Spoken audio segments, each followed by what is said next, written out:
As accusations mount against Clippers, don't expect punishment to include voiding Kawhi Leonard's contract. It has been clear for a year or more that the Los Angeles Clippers knew they were fast approaching the end of the Kawhi Leonard/James Harden era. The Clippers have been looking to pivot, and the report this week of the Clippers' frustration with Leonard fits the existing pattern. It's not a coincidence that the team is set up to have massive cap space in 2027, just when Giannis Antetokounmpo, Nikola Jokic, and Karl-Anthony Towns, among many others, could become free agents.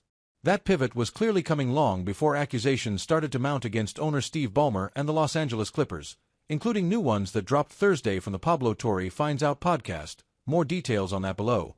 That the team was trying to circumvent the salary cap. Reports from the podcast allege that Ballmer and minority Clippers owner Dennis Wong invested in Green Bank Company Aspiration, a Clippers team sponsor, which also signed Leonard to a $48 million endorsement deal. Except there is no evidence Leonard actually did anything to earn that money, making it a no-show deal, a way for the Clippers to circumvent the cap. In the wake of all the reported evidence in recent weeks, the topic has shifted in part to potential punishments, because it feels like some punishment is coming once the league's official investigation ends, which likely runs into the middle of the NBA season. The league can fine the Clippers and Ballmer, but only up to a maximum of $7.5 million. Ballmer earned more than that in interest during the time it took you to read this sentence. The league can suspend Ballmer and/or a Clippers executive for up to a year.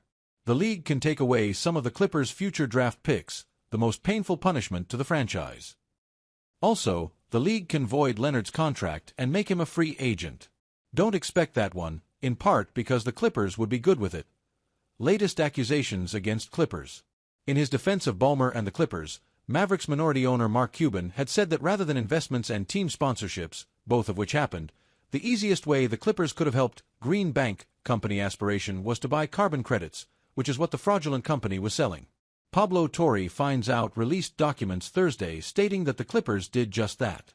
Torre has a bank letter signed by the team's chief financial officer, as well as sources inside Aspiration, that say the Clippers fast-tracked a $21 million deal for carbon credits in June 2022, weeks before the first payment of Leonard's endorsement deal. This was while the Intuit Dome was under construction.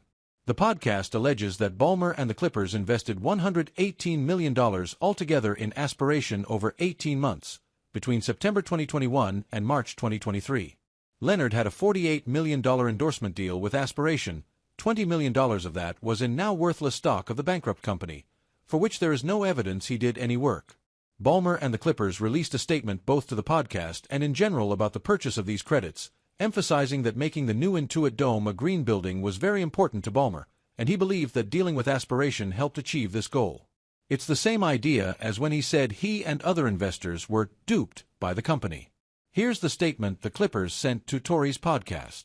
Our development agreements for the arena included mandates to buy carbon credits, but after studying the issue of neutrality, we went far beyond those requirements, exploring ways to address emissions from our fans and contracting with Aspiration to directly purchase carbon offsets, as well as broker the acquisition of additional offsets. Some of those commitments were built into the sponsorship deal with Aspiration, totally separate of the investment in the company, and we made payments to Aspiration until the company was unable to fulfill their responsibilities. Leonard's contract. This latest accusation about carbon credits just adds to the tsunami of circumstantial evidence that has seemed overwhelming. NBA Commissioner Adam Silver said the burden was on the league to prove the Clippers violated the CBA, and the league appears to want direct evidence that Ballmer intentionally tried to circumvent the salary cap, which is not going to exist. Ballmer would never have signed something so incriminating.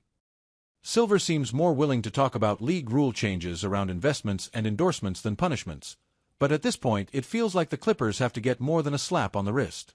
Could that punishment include voiding Leonard's contract? Leonard is set to make $50 million this season and $50.3 million next season. Under the terms of the CBA, yes, it could. Silver has that power. Just don't expect him to exercise it. As noted in the first paragraph of this story, the Clippers recognize reality, and while they put together a good veteran team on paper for this season, one better than their 50-win team from last season, it is not a contender. How big a playoff threat it can be depends on two unreliable things: Leonard's health and Harden's playoff performance. Void Leonard's contract, and the Clippers will have max cap space next summer. They could then chase a star through free agency or a trade, pivoting by the fall of 2026. That would be just fine with the Clippers. Second, as John Hollinger notes at The Athletic, the NBA's formal investigation is likely to conclude in the middle of the season. Void Leonard's contract at that point, and there would be a mad scramble from playoff teams willing to take on the risk of adding him short-term, but none of them would have any more than a veteran minimum or something close to it to offer. As Hollinger notes, Leonard fought to get home to Los Angeles in the first place, so would he consider signing with the Lakers for the minimum?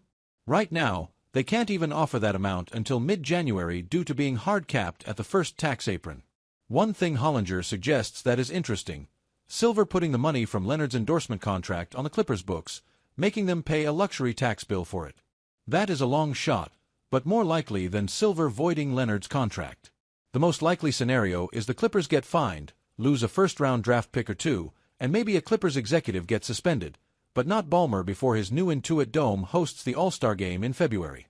Maybe the penalties would be more than that, but at this point it all comes down to the league's investigation, which is ongoing and will be for a while.